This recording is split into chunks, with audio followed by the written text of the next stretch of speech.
सवाद गोरी खटके बाकी हटके तोहरा आम के सवाद बड़ी खटके बा बाकी हटके बा। तनी चिखा ना दो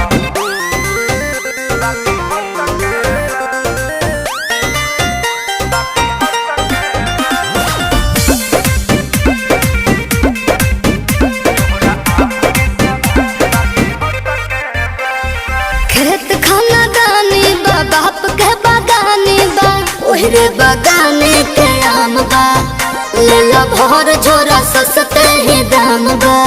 बात राइट बा एक बाइट में लोग के पता तो चलिए जाए आ? तोहरा चीज के न कवनो